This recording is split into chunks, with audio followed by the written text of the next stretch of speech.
gravar a nossa reunião, já está sendo gravada, vai estar disponível no site da AME, ribeirãopreto.org. Já estamos aqui no Facebook, né? Quem quiser depois fazer perguntas pelo chat, aqui pelo Facebook, né? A hora que o Fábio começar a falar, eu vou desligar o meu áudio e meu vídeo, e aí a palestra toda dele. Como você está como co-host, Fábio, a hora que você passar o mouse em cima da sua tela, vai abrir lá embaixo uma teclinha chamada Share Screen em verde. Se clicar Ok, nela, vai espelhar o teu computador, é só clicar na sua aula, tá? perfeito. Bom, Tasso, eu queria agradecer bastante o convite de vocês aí da AM Ribeirão. Eu queria, eu queria estar aí mesmo para estar com vocês, quer dizer, embora essa coisa do virtual seja prático por outro lado, por um lado a gente queria aí estar próximo, essa coisa da proximidade é muito gostosa, né? Mas eu queria agradecer realmente o convite. Nós vamos falar de um tema sensível, que é o tema do envelhecimento. Cada vez mais a gente escuta falar disso, né? Mas a gente escuta falar do envelhecimento desse jeito que você falou mesmo, né? Do tipo, puxa vida, como envelhecer é ruim, como envelhecer é complicado, né? E é isso mesmo. A outra opção é muito pior. Então nós vamos ter que lidar com essa condição e vamos ver como é que a gente pode fazer isso. Eu vou compartilhar a tela para a gente já começar. Espera aí, deixa eu permitir que o Zoom compartilhe a tela.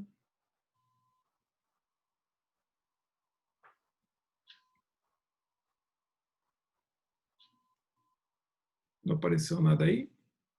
Ainda não. Você põe ali Share Screen, não tem uma teclinha ali, Share Screen, a hora que você Tem, passa o... tem, tem. Só clicar nela Tem. já vai abrir. Aí você clica em cima da tua aula que está aberta. Sim, sim. Já Dois vai cliques. aparecer. Dá 2 cliquinhos em cima da aula, já abre automático. Sim. Só um segundinho, porque eu fiz aquela coisa que todo mundo faz e se arrepende de fazer, que é atualizar o sistema. Sim, Apareceu, Tasso? sim, tá certinho agora. Então vamos lá.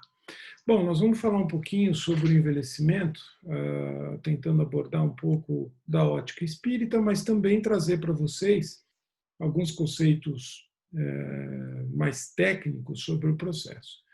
Eu prometo que não vai ficar muito chato, na hora que for um pouco mais de mediquês, a gente procura explicar um pouco melhor. Bom, essa é uma curva que a gente usa muito na geriatria, né? É um gráfico que a gente gosta de usar. Aqui, nesse eixo, nós temos a capacidade funcional e aqui a idade, né? Ou seja, toda vez que a gente passa dessa linha tracejada, nós estamos de cama. Nós estamos dependentes de alguém para nos vestir, para tomar banho, enfim, nós saímos da nossa capacidade de independência. Então, quando a gente nasce, a gente começa a ficar cada vez mais independente, na medida em que cresce, vira adolescente, e nós passamos uma fase muito boa da vida, absolutamente plenos, né? A não ser que aconteça alguma catástrofe. Mas lá pelos 40 anos, nós começamos a declinar, e a curva de declínio normalmente é essa daqui. De tal sorte que, mesmo quando a gente envelheça, lá para os 70, 80, nós ainda muitas vezes estamos absolutamente independentes, comendo sozinhos, nos vestindo, cuidando da nossa vidinha. Mas, no meio do caminho, alguns acidentes podem acontecer. Por exemplo, sei lá, pode ter um acidente de carro, ficar de cama, ficar paraplégico, ter um tumor, e aí a gente declina mais rápido para um mecanismo, para um momento de dependência. Ou não. Nessa linha azul aqui que vocês estão vendo, nós podemos ter um infarto, e depois esse infarto vai necessariamente fazer com que a gente decline, e em algum momento nós podemos ter um segundo infarto, uma insuficiência cardíaca, e aí a gente acaba, no final da vida, um pouco mais dependentes. Ou nós temos lá uma lesão, como eu falei, um infarto, e aí, de repente, a gente tem um acidente vascular cerebral, um AVC, que é essa linha verde, e aí nós vamos fatalmente para a dependência plena, né? Enfim, o que a gente imagina como sendo, teoricamente, um envelhecimento bem-sucedido? O envelhecimento bem-sucedido é que nós tenhamos as perdas normais do processo, faz parte do jogo, mas que nós nos mantenhamos independentes até o fim dos nossos dias, né? Quer dizer, todo mundo fala sempre que quer um dia deitar e ter um troço e desencarnar dormindo, né? Então, esse é o que a gente pode chamar de envelhecimento bem-sucedido. A gente não gosta muito desse tema, a gente prefere envelhecimento ativo, porque dá a impressão que você tem dois grupos, né? Os bem-sucedidos e os não bem-sucedidos. Mas, enfim, na geriatria a gente faz de tudo para manter essa curva branca aí onde está, sabendo que o idoso vai ter doenças, né? É muito comum, 50% dos idosos têm hipertensão, 20%, 20 e poucos por cento têm diabetes, ou seja, é muito difícil também você envelhecer sem tomar remédio nenhum. Agora, é lógico que o que a gente quer é isso, né? A gente quer uma infância curta, um tempo enorme de independência e uma velhice muito curta, muito curta. Isso aqui é o nosso objeto do desejo, né? Melhor ainda se nessa realidade nós pudéssemos viver 500 anos. Né? Você imagina você viver 500 anos, né? Expectativa hoje aqui, tem países que já têm mais de centenas de milhares de centenários, né, como o Japão, por exemplo, os países do norte da Europa. A nossa faixa etária aqui tem subido, né? Imagina viver sem incapacidade, né? E você ainda viver 500 anos, ter uma velhice curta e, mais ainda, viver feliz o tempo todo, né? Bom, aí é maravilha, né? Aí é tudo de bom, né? Mas eu tenho uma notícia para vocês, né? Uma notícia que a gente vai buscar na Revista Espírita, no primeiro volume, lá no primeiro terço. Quer dizer, você errou de planeta. Eu sinto muito, mas você está no planeta errado.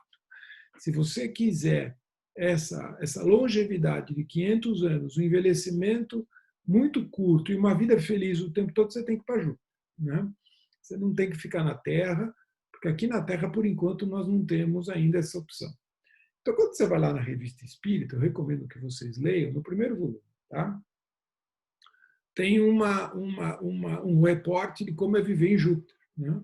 Ou seja, lá eles têm cidades suspensas, as casas são suspensas, você vai ser vizinho de Mozart, você vai ser vizinho de São Luís, de Cervantes, né? Zoroastro, e você ainda vai ter os animais que vão construir as casas, os animais são os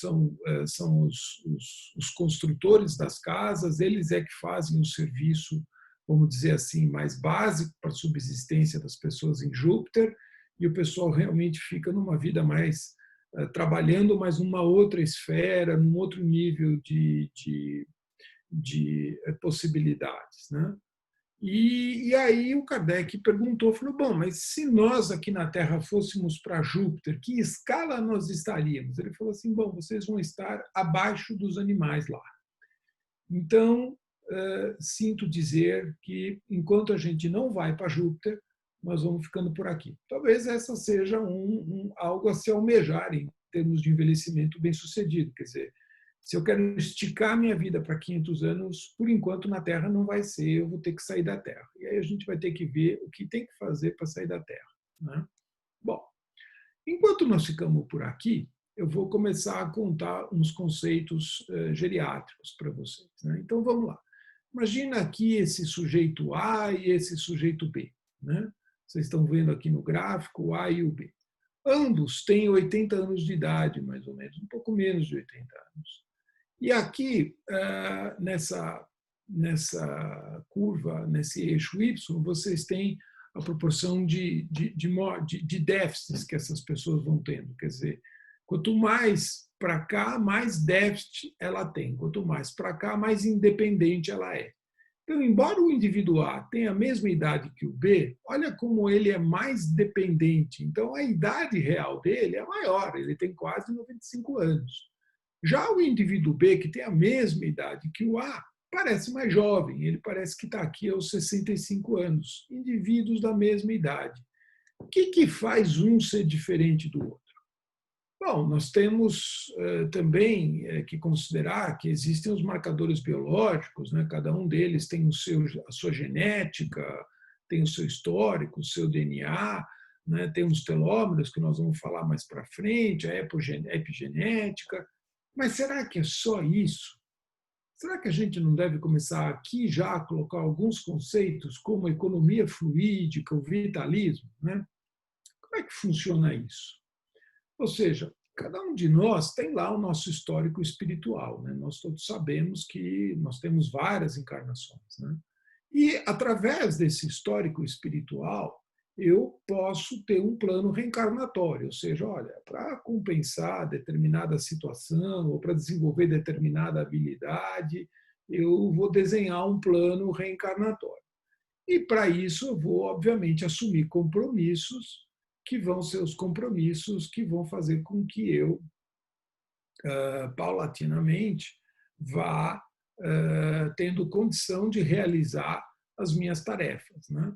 Para esses compromissos, para que eu realize isso, eu preciso de uma carga fluídica, né? Eu preciso encher o tanque. Papai do Céu tem que garantir um fluido para mim que garanta que eu tenha condição de realizar essa missão. Isso está, né, nos missionários, quando eles vão planejar no laboratório de reencarnação, a pessoa que está cuidando ali do processo reencarnatório de uma das pessoas que vai reencarnar, olha para ela e fala, não volta aqui antes de 70 anos, tá?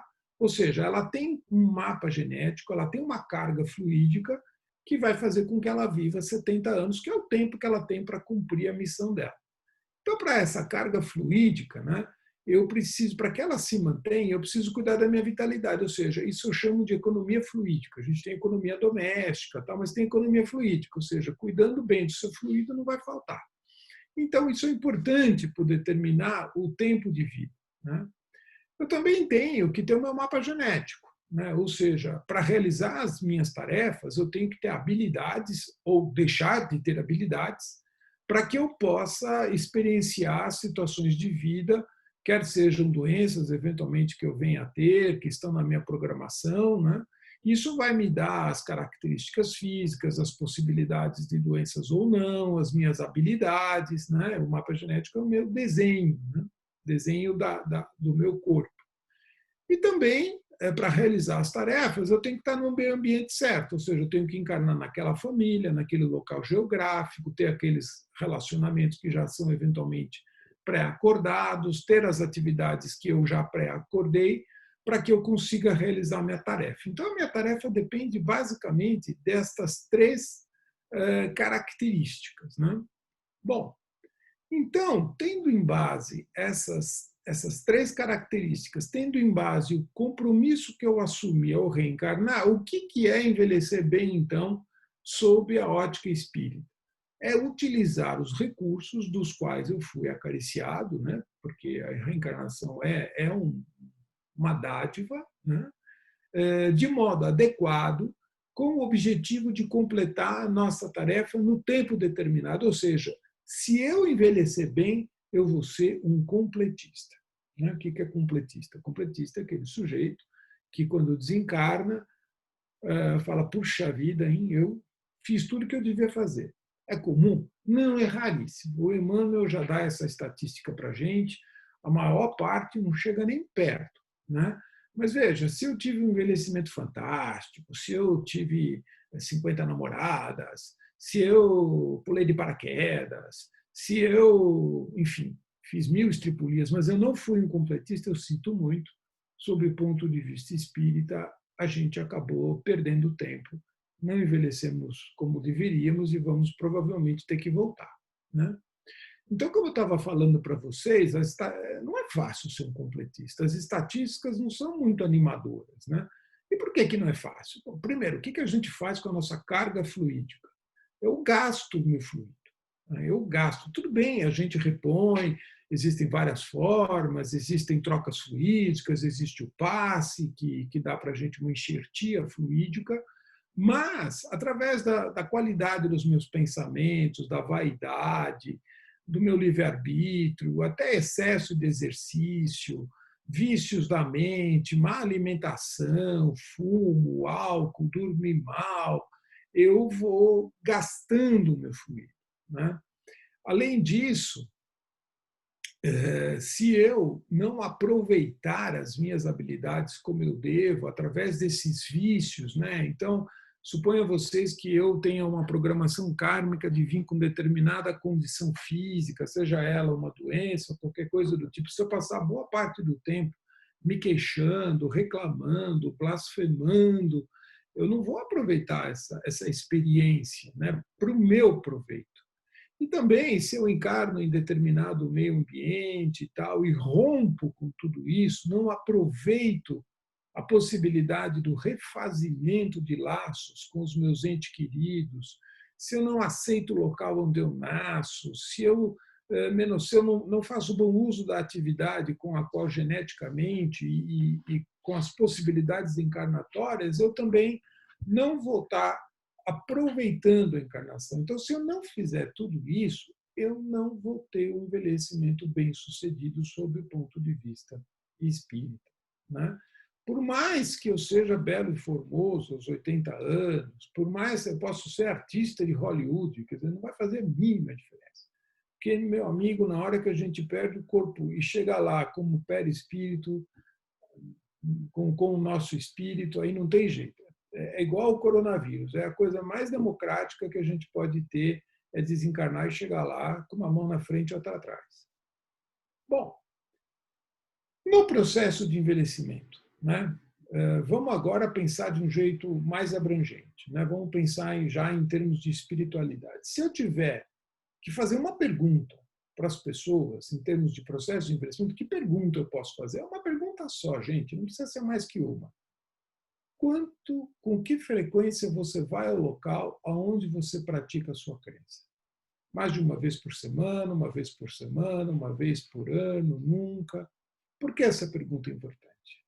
Veja, agora eu vou entrar aqui em alguns estudos, se ficar complicado a gente retoma depois. Mas esse é um estudo super importante, publicado numa revista chamada JAMA Psychiatry, que é uma excelente revista médica. E é um estudo onde eles avaliaram 89.708 mulheres. Gente, é gente pra caramba, tá? Entre 30 e 55 anos, eram enfermeiras. E o que eles perguntaram? Exatamente essa pergunta. Quantas vezes por semana você vai a um culto? E olha só, gente, a primeira coisa para a gente envelhecer, que a gente estava brincando aqui, é você não morrer antes. Né? E nós estamos aqui saindo do Setembro Amarelo, né? E o que se descobriu? Que frequentar o curso religioso uma ou mais vezes por semana está associado a uma taxa de suicídio 5 vezes menor quando comparado com o grupo que nunca vai ao estudo religioso. Ou seja, a primeira coisa para envelhecer bem é não se matar. Né? Então, se você for a um culto ao centro ou qualquer outra casa, mais de uma vez por semana, uma ou mais, você vai estar se prevenindo do suicídio. Esse mesmo grupo estudou e publicou no JAMA, né, agora em 2016, um outro estudo fantástico, que é com 74.534 mulheres que estavam livres de doença cardiovascular, de câncer, de qualquer doença, quando elas entraram no estudo em 1992. E a cada 4 anos, eles avaliavam essas mulheres em todos os aspectos. Viam como é que estava a saúde delas, pressão, glicose, se apareceu alguma doença, saúde mental, saúde física, exame laboratorial. E seguiram essas mulheres de 96 até 2012.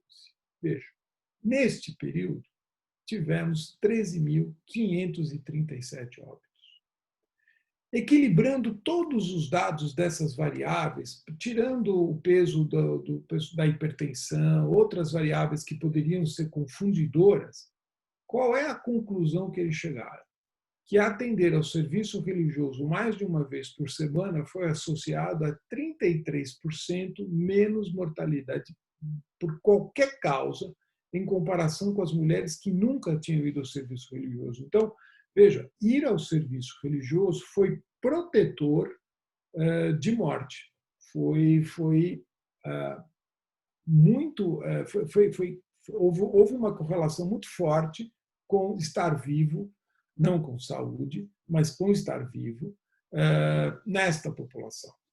Então, vejam, ir ao culto, ou que nessa época não dá para ir ao centro, mas estar conectado com o serviço, estar conectado com o seu grupo, ele é um fator de prevenção para a mortalidade, para a morte precoce.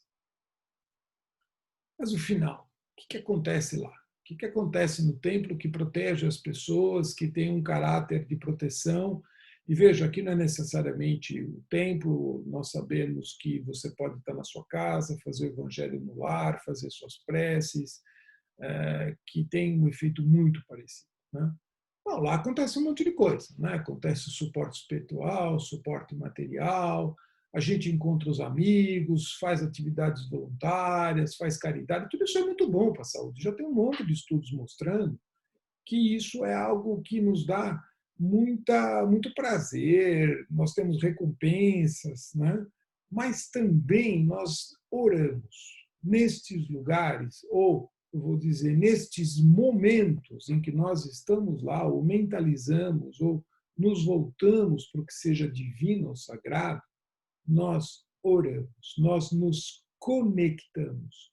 Então, é um lugar de conexão. Bom, e o que acontece, então, quando nós oramos? Nós ativamos o nosso parasimpático, que é uma parte do nosso sistema nervoso autônomo, que está envolvido numa série de benefícios. O parasimpático ele leva a nossa frequência cardíaca a cair, abaixa a pressão, faz com que nós relaxemos, Tem todos os benefícios da atividade do parasimpático. Diminui a adrenalina, diminui o cortisol, que é o hormônio do estresse, que pode levar à morte de neurônios relacionados à memória no hipocampo. Aumentamos a ocitocina, a melatonina. Temos queda da pressão arterial, baixa da frequência cardíaca, dormimos melhor, somos mais otimistas, nos sentimos bem, melhora o metabolismo do açúcar, ou seja, a prece tem uma série de efeitos benéficos para o nosso envelhecimento. Mas tem mais que isso. Existe também alguns benefícios que eu vou colocar aqui, que eu achei no Emmanuel, no Pensamento e Vida, e eu trouxe porque eu achei muito interessante essa fala do livro do Emmanuel. Veja aqui, Porque se você realmente está em conflito espiritual, se você não busca a sinergia com o divino, com Deus, você, basicamente, esse conflito leva a alterações com o aumento do seu sistema simpático, que interfere nas glândulas salivares, secreções, estômago, espasmo, produção de ácido clorídrico alterada. Mas olha aqui o que o Emmanuel fala. Isso 1940, por aí. Provoca perturbações digestivas a se expressarem na chamada colite mucosa, atingindo esse fenômeno primário que muitas vezes abre a porta a temíveis calamidades orgânicas, os desajustamentos gastrointestinais repetidos acabam arruinando processos da nutrição que interessam o estímulo nervoso, determinando variados sintomas, desde a mais leve irritação da membrana gástrica até a loucura de abordagem complexa. Olha, gente, se eu tivesse lido isso há uns 4, 5 anos atrás, eu ia passar batido achando que o Emmanuel tinha dado uma viajada. Mas olha o número de pacientes atualmente com quadros de colite, intolerância a glúten, intolerância à lactose, tem gente que já não está comendo quase nada, Tem gente que está tomando imunobiológico para Crohn, para retocolite. E o mais interessante é que as pesquisas mais recentes têm mostrado que existe uma correlação muito forte entre as colites com Parkinson e com demência, através do nervo vago. Pela ascensão do nervo vago, existem relações entre distúrbios alimentares, colites com demência e com Parkinson e com doenças neurológicas. Então, olha, o Emmanuel já cantou a bola há muito tempo atrás. E por quê? Por causa dos desequilíbrios relacionados ao excesso da atividade simpática. Então, na hora que nós fazemos a prece, buscamos a conexão, ativamos mais o parasimpático, não vou dizer para vocês que ninguém vai ter colite por isto, mas pensa bem que talvez não seja o glúten que faça mal a você. Né? Você até hoje acha que é o glúten, ou acha que é a lactose. Mas a prece tem outros efeitos também. Olha esse estudo italiano. Aqui eu vou pedir para vocês prestarem atenção nessa linha aqui. Isso aqui é o fluxo cerebral. E esse grupo italiano mediu o fluxo cerebral em 3 grupos. Num grupo que respirava espontaneamente, num grupo que recitava um mantra e num grupo que rezava a Ave Maria. Olha o que aconteceu com o fluxo cerebral com o grupo que rezava a Ave Maria. Né? A pressão arterial entrou num ritmo. Então, a prece teve efeito até na circulação cerebral nesse estudo. Né? Mas, como eu estava falando, a busca do divino, do sagrado, do que é espiritual, pode acontecer dentro de você. E existem práticas contemplativas. Hoje em dia está muito em moda, né? Meditar. Eu mesmo peço para os pacientes começarem a meditar, eventualmente yoga, ou arte-terapia, ou a busca da natureza. Né? Esse é um estudo que foi feito lá no Einstein, um estudo brasileiro. Né? Essa pesquisadora aqui é fantástica, Elisa Cossassa. O que ela fez? Ela avaliou a atividade cerebral em mulheres que faziam yoga.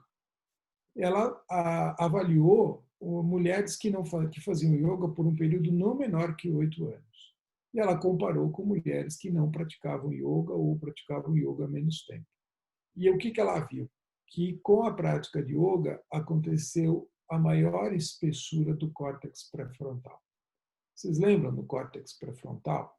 O córtex pré-frontal é aquele no qual boa parte dos mentores atuam, é onde são colocadas as telas, o psicoscópio, é onde nós tomamos as decisões, é para onde o nosso cérebro vai evoluir, né? Ou seja, é uma área fundamental para o nosso equilíbrio. Né? E então, basicamente, fazer yoga, nesse caso, pode estar associado à preservação cognitiva. Eu estou trazendo esses estudos, mas eu queria que vocês soubessem que, como estes, existem vários estudos. Eu peguei alguns, porque senão eu ia mostrar estudos aqui até amanhã para vocês. Mas o que eu quero dizer para vocês fazerem yoga? Pode fazer, eu mesmo faço, eu acho super legal. Né? A primeira vez que eu entrei numa sala de yoga, estavam eu e 7 mulheres, dentre elas a minha esposa, que fazia yoga todo dia. As 7 saíram andando, eu quase saí de maca, porque eu sou extremamente ruim em yoga, mas enfim, eu tento. Mas o que acontece lá? Você se internaliza, você busca o seu interior, você se autoconhece. Então, qualquer prática contemplativa que leve ao autoconhecimento está valendo, porque é através do autoconhecimento que nós vamos conseguir evoluir. Né? Indo um pouco mais para frente, eu vou falar para vocês agora de um dos marcadores mais conhecidos do processo de envelhecimento, que é o telômero. O que é o telômero? O telômero é uma estrutura que fica na ponta dos cromossomos. Tá? Imagina que o cromossomo é aquele cadarço do sapato.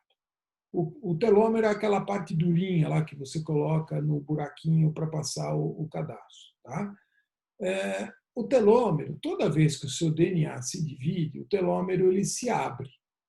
E ele se abre para a fita do DNA poder ser dividida.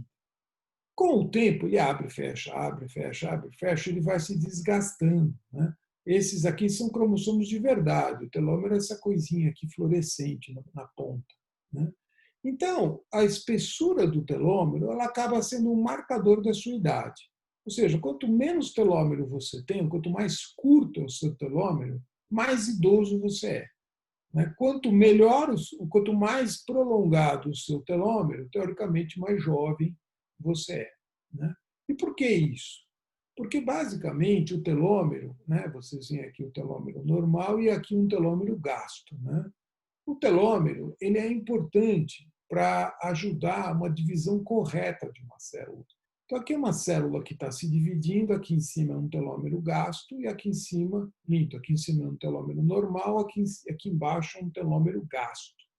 Olha o que acontece. Na hora que se divide aqui com o cromossoma, com os telômeros normais, acontece uma divisão normal. Vai uma parte para cada lado e essas células vão se dividir aqui e você vai ter duas células. Olha o que acontece, o que pode acontecer quando você tem um telômero gasto. Uma ponta liga na outra. Na hora de dividir, não divide certo, divide, quebra aqui num ponto que não devia quebrar. Então, essa célula aqui vai ser defeituosa. E essa célula defeituosa pode levar à formação de um câncer, a uma célula disfuncional. Normalmente, o nosso sistema, o nosso corpo tem todo um sistema de identificação de uma célula defeituosa. Então, na hora que essa célula aqui aparece, é como se tocasse um sinal vermelho e a gente vai ali e neutraliza essa célula para o erro não se propagar. Mas, além do envelhecimento, a gente fazer mais células defeituosas, o nosso sistema de auxílio também está caduco, ou seja, a gente não percebe que aquela célula defeituosa aconteceu. E aí o que acontece? A gente deixa de curar ou de resolver uma célula defeituosa, essa célula se propaga e aí pode gerar um problema, uma disfunção. Né? Então, agora vamos falar desse telômero. O que pode ajudar o telômero a ficar saudável? Então, aqui, basicamente, é o tamanho do telômero. Esse pessoal aqui tem bastante telômero, esse tem um pouco menos, esse aqui tem nada de telômero. E olha no que esses três grupos se diferem. São homens, e isso daqui é o nível de hostilidade. Esse aqui é um homem muito hostil, são homens muito hostis, homem médio hostis e homem pouco hostis. Então, os homens muito hostis eram mais velhos, porque eles tinham telômeros menores. Né? Então, em resumo, seja bonzinho, nem que seja por egoísmo. Tá? Porque se você for bonzinho, menos hostil, você, em tese, vai envelhecer menos. Né? E a mesma coisa a gente vê para a telomerase em quem medita. Né? Quem medita tem mais telomerase. Mais uma vez, a meditação é importante, mas o que ela é? É um processo de autoconhecimento. Conheça-te a ti mesmo. Essa frase não é nova para a gente. Né? Mas, basicamente, além de tudo, a prece ela pode equilibrar um pouquinho esses nossos neurotransmissores. Né? Então, às vezes, a gente tem muita dopamina, como no esquizofrênico, ou nós temos muita serotonina, ou nós precisamos de muita serotonina para a felicidade. Quando a gente está deprimido, falta neurotransmissor. Então, basicamente, a prece ela acaba sendo ela faz esse ajuste fino entre as nossas emoções e o nosso cérebro. Né? E agora, tem um dado que é fundamental para o envelhecimento saudável, que é propósito. Os idosos que envelhecem mal, eles muitas vezes perdem o propósito na vida. Aquela pessoa que se aposenta, fica em casa, aí os amigos também vão se perdendo, a pessoa não quer fazer mais nada, essa pessoa envelhece. Tá? Esse é um estudo bastante interessante, é uma meta-análise. Meta-análise, para quem não conhece, é quando a gente junta um monte de estudos para tentar tirar uma conclusão comum de todos eles. Né? Então, esse pesquisador, ele avaliou 10 estudos, no total 136.265 participantes, seguiu por 7 anos e ele avaliou propósito de vida e mortalidade por evento cardiovascular. Então, gente, tudo que está para o lado de cá, dessa linha, significa que teve um efeito protetor de morte cardiovascular. E olha, esse triângulo aqui, esse losango aqui, é a média dos estudos. Então, todo mundo que tinha propósito estava, de alguma forma, protegido de causas cardiovasculares. Elevado senso de propósito de vida estava associado a menor mortalidade por todas as causas e eventos cardiovasculares. Então, se você quiser envelhecer bem, envelheça com propósito. Nunca deixe de perder o propósito. Eu vou falar aqui rapidinho sobre um outro conceito que a gente chama de epigenética, e vocês vão entender por quê. Com o tempo, nós fomos aprendendo que o nosso DNA não era muito diferente de um macaco, nem muito diferente de uma mosca. Né? O Décio Yandoli fala muito bem disso. Né? Então, o que faz, ou o que pode fazer com que a gente tenha evoluções diferentes, mesmo tendo o mesmo DNA? Né? Uma das possibilidades é um novo campo da medicina chamado epigenética. O que é epigenética? Epigenética são alterações do DNA que acontecem depois que a gente nasce, ou que a gente, de alguma forma, herda por histórias familiares. Né? E que mudanças podem provocar, e que circunstâncias podem provocar essas mudanças do DNA. Né? Eventos clínicos, né? Então, doenças que aconteçam, alterações nutricionais, estilo de vida, estressor social, o ambiente, né? Hoje em dia se fala muito dos BPAs, né? Dos plásticos, das ondas de Wi-Fi, enfim, tudo isso pode levar a alterações do DNA. Mas eu vou dar um exemplo impressionante para vocês. Né? É um estudo chamado Obama-Amsterdam Study. Durante o inverno de 44, né, a Holanda estava sob bloqueio alemão, né, que impediu a chegada de alimentos. Então, o consumo de caloria médio da população, que era de 2.000 por dia, 2.000 calorias, foi para 500 calorias por dia. E nessa época nasceram na Holanda 4,5 milhões de crianças, que nasceram numa época onde as suas mães tinham pouca comida. Então, essas crianças nasceram com baixa estatura, tinham edemas, anemia, depressão, né? Por conta da baixa alimentação enquanto elas estavam no útero. Pois bem, essas meninas cresceram numa Holanda melhor.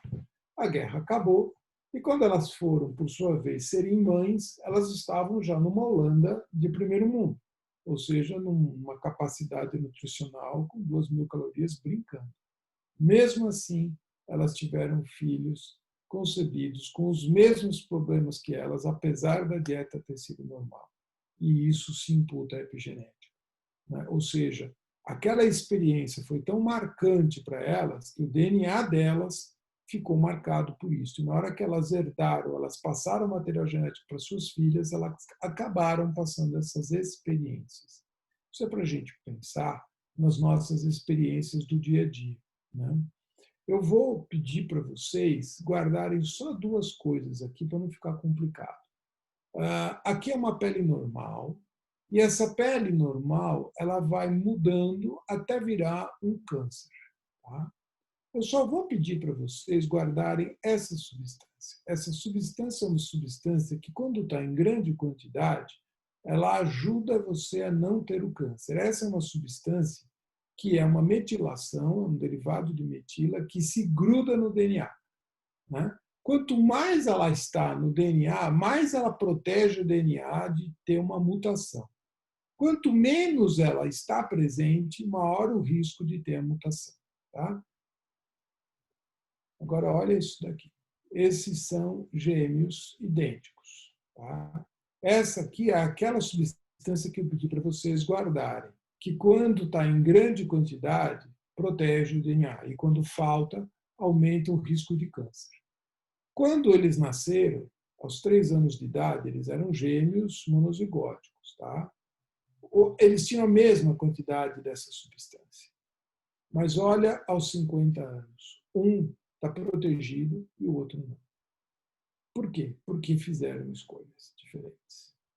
Então, a gente tem condição de, na medida em que faz escolhas, mexer no nosso material genético. Essa coisa determinística, sabe? Tipo, Gabriela, eu nasci assim, eu cresci assim, não vale tanto. A gente tem responsabilidades, né?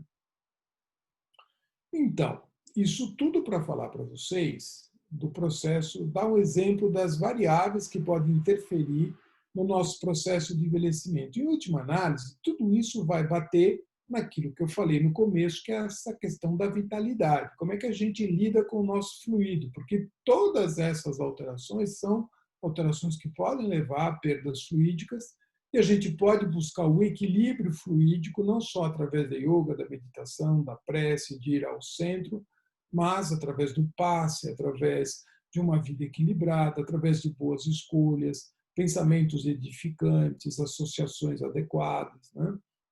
Mas no idoso, né? O que acontece no idoso? Aquela pessoa que não envelhece bem, normalmente ela pode ter na terceira idade pensamentos destrutivos, sentimentos doentios, né? A gente vê muito no idoso rigidez de caráter. Então, muitos idosos, eles evoluem com culpa, medos de mudança, autopunição. Eu devia ter feito aquilo quando era jovem. Se eu soubesse, eu teria tratado não sei quem melhor. Isso tudo é adoecedor, né? Além disso, no envelhecimento, nós temos muita dificuldade. Por quê? Porque se a gente não tem uma ideia de que nós somos eternos, e que as pessoas que nos cercam são eternas, a gente tem muita dificuldade de lidar com a perda. Perda de entes queridos, perda da capacidade física, perda do padrão social, perda financeira, você para de trabalhar, enfim. Se você não tem uma perspectiva, se você não entende que você está no fim de uma encarnação, mas no início de um processo de renascimento, é muito difícil lidar com isso, né? Existe muita dificuldade de se enfrentar as feridas da alma. É por isso que o processo de autoconhecimento ele é fundamental. Porque se você chegar numa terceira idade e não ter esse autoconhecimento, você vai ter muita dificuldade de lidar com a sua mágoa, com a sua revolta, com a sua raiva, com o seu ódio. É melhor fazer isso antes. Porque na terceira idade a gente não vai ter tempo de fazer isso como deveria, né?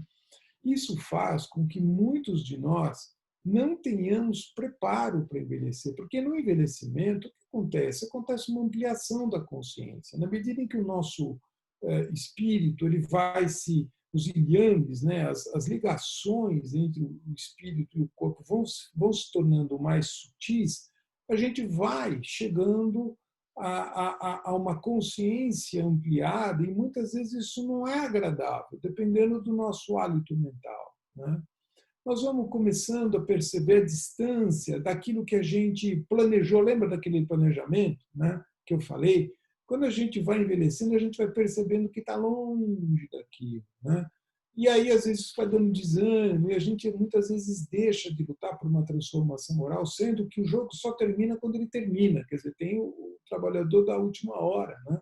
Então, está valendo. Enquanto nós estamos aqui, nós temos que buscar isso, né? Muitos idosos, eles durante a vida, eles não cultivaram a espiritualidade, eles não buscaram nenhum tipo de transcendência. E quando a gente vai atender alguns pacientes idosos, a gente sente isso neles. Um medo muito grande do desencarne, um medo muito grande do porvir, né? E naquele ambiente de certo distanciamento do corpo, né, da amplitude de consciência, começa-se a haver mais percepção das influências espirituais, de eventualmente obsessores, e os idosos muitas vezes entram em quadros de delírio, agitação, insônia, né? E muitos deles vão evoluindo com um apagamento lento e gradual. Muitas vezes vão evoluindo para quadros demenciais, né?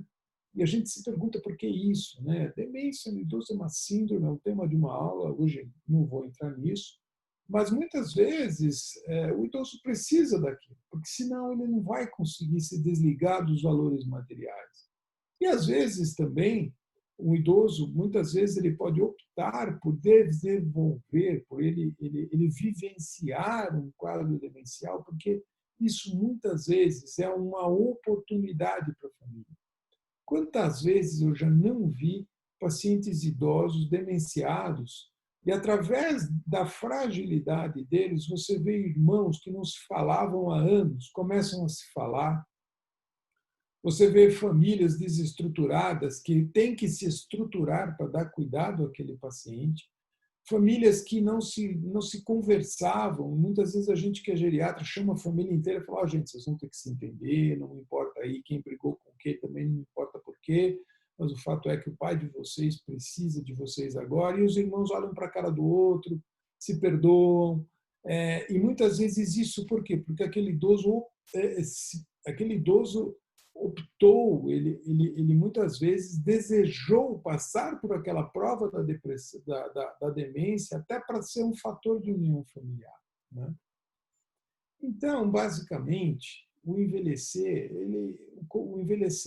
adequado, ele é uma busca, um desejo, inclusive, dessa transição. Isso a gente vê muito nas culturas orientais, onde o idoso é respeitado, onde o idoso ele tem todo um ritual de despedida sem tristeza, né? Mas aqui, infelizmente, a gente ainda, quando está muito ligado nos valores da matéria, nós não temos essa condição da expansão da consciência. E aí, muitas vezes, nós evoluímos para quadros confusionais, delírios, sofrimentos. Isso está em André Luiz também, acho que nos Missionários, né? Onde ele mostra alguns quadros de desencarne, né? Bom, então vamos lá. O envelhecimento bem-sucedido. Sob o nosso prisma ocidental, né, nossa cultura judaico-cristã, basicamente envelhecer bem é isso aqui: é envelhecer funcionalmente bem, bom de saúde mental, uma pessoa que está na interação social, com respaldo financeiro. Gente, isso aqui não é pecado, tá? Eu acho que todo mundo realmente deve buscar esse suporte, né? Mas, olha, o que vocês preferem, né? Vocês preferem envelhecer assim ou vocês preferem envelhecer assim, né? Ou seja, o Chico tinha um monte de doença, vamos combinar, né? Mas olha o que ele fez, né? Então, basicamente, se nós cuidarmos da nossa energia vital, nós não vamos abreviar nossa existência. Se nós aceitarmos as lições da vida, se nós buscarmos o autoconhecimento, a reforma íntima, a caridade, e entender que muitas vezes é a doença como caminho, nós vamos ter uma diminuição do peso específico do perispírito. Essa era uma expressão que a doutora Marlene usava, e ela falava que quando a gente envelhecia bem, o nosso perispírito ficava leve. E o que vai determinar o nosso nível pós-desencarnação, se nós vamos para que nível estratosférico, é o peso do perispírito, né? Então, para terminar, eu gosto muito de usar essa analogia, né? Ou seja, a gente, quando desencarna, é igual aqueles foguetes que a gente vê saindo, né? E o foguete ele vai se desconstruindo, os módulos vão se perdendo pelo caminho, ele vai ficando mais leve, até que ele vira um satélite, né? Ou seja, quando a gente desencarna, tomara eu que eu consiga virar um satélite, né? Porque se eu virar um satélite, meu perispírito vai ficar tão levinho que eu vou chegar aqui na câmera lá do nosso lar, né? Ou seja, eu vou passar aqui o umbral e vou chegar aqui. Quer dizer, se eu chegar aqui, gente, eu acho que deu para envelhecer bem.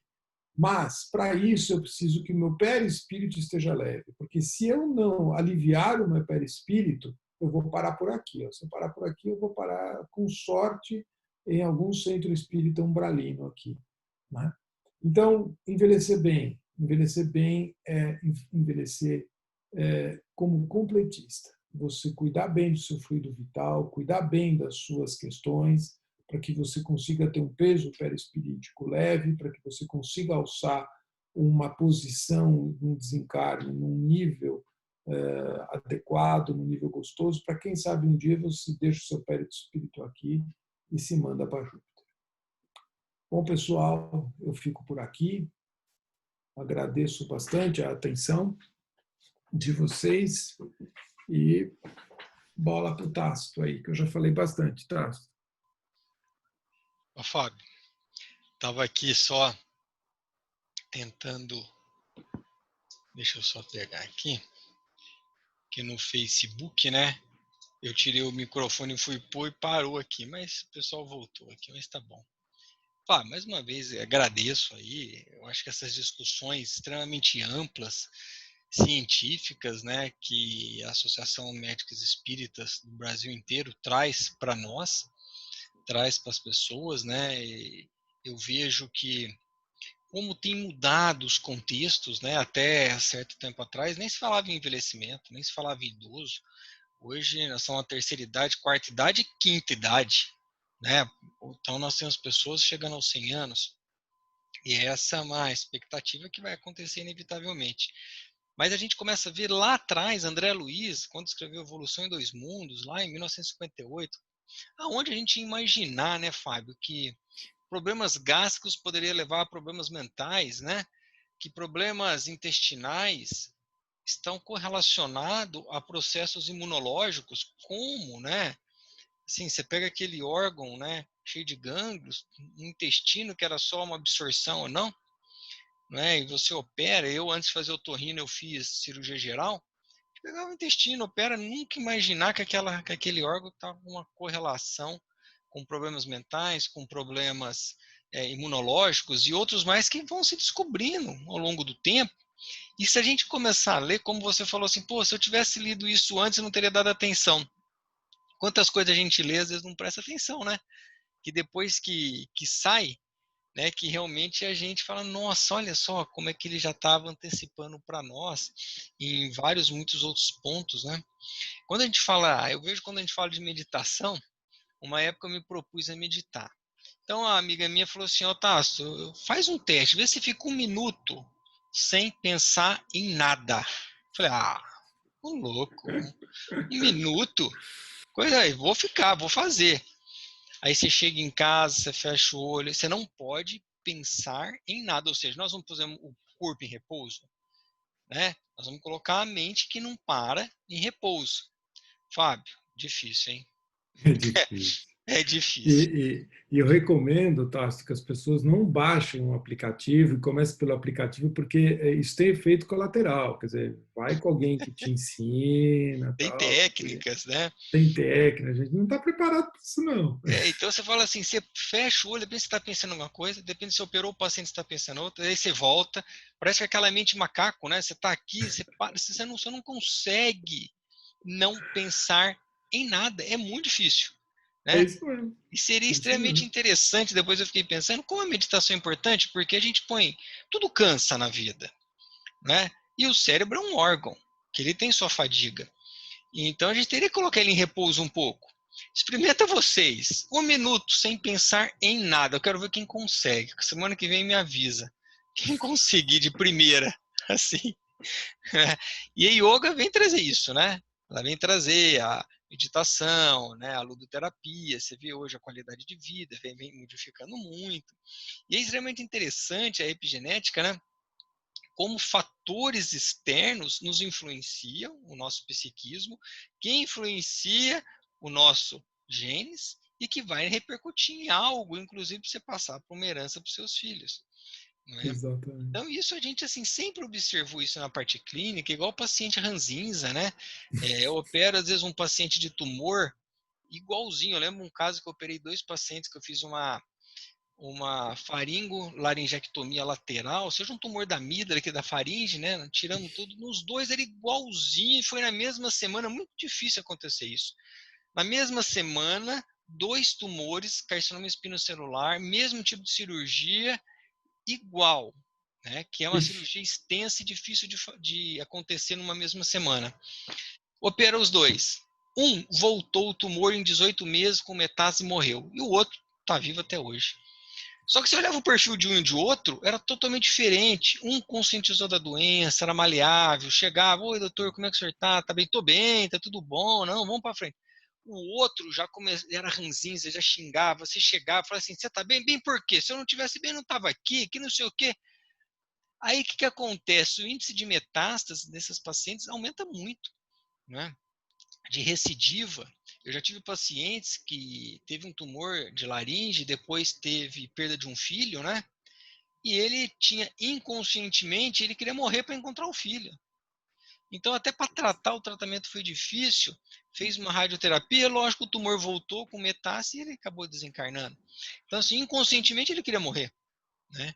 Então, você vê todos os fatos que do nosso dia a dia, né? Como que a experiência clínica vem nos mostrar isso, e agora os estudos, não mais como nunca, né, vem realmente efetivar o que a gente já via, né, no dia a dia, né? Mas é muito interessante os estudos, acho que é fantástico. Deixa eu ver se tem alguma pergunta aqui. A live está disponível. Não, está tudo bem. Fábio, nós estamos encerrando nosso tempo, 1 horinha aí. Mais uma vez agradeço aí pelo Eu que trabalho, o seu agradeço. carinho que você tem, a disposição, né? Cada um de nós aí da AME Brasil formando uma família. E esse ano era para estarmos juntos, né? Você viria aqui Sim, para Ribeirão Preto, sim, né? Matar saudades, mas aí vamos deixar para 2021, não é? Sem pandemias, com maiores reflexões para todos nós. é isso aí. Gente, uma Eu boa que noite a Boa todos. noite. Boa noite para vocês. Obrigado, viu, Tassi? Até a próxima. Estamos aqui todo disponível no Facebook, né? E agora vai estar disponível no site da AME Ribeirão Preto. Gente, tchau. Semana que vem nós estamos aí, né? Na semana que vem nós vamos ter também o Dr. Flávio Brau. E aí, semana que vem eu vou enviar para todo Excelente. mundo aí. Tá bom?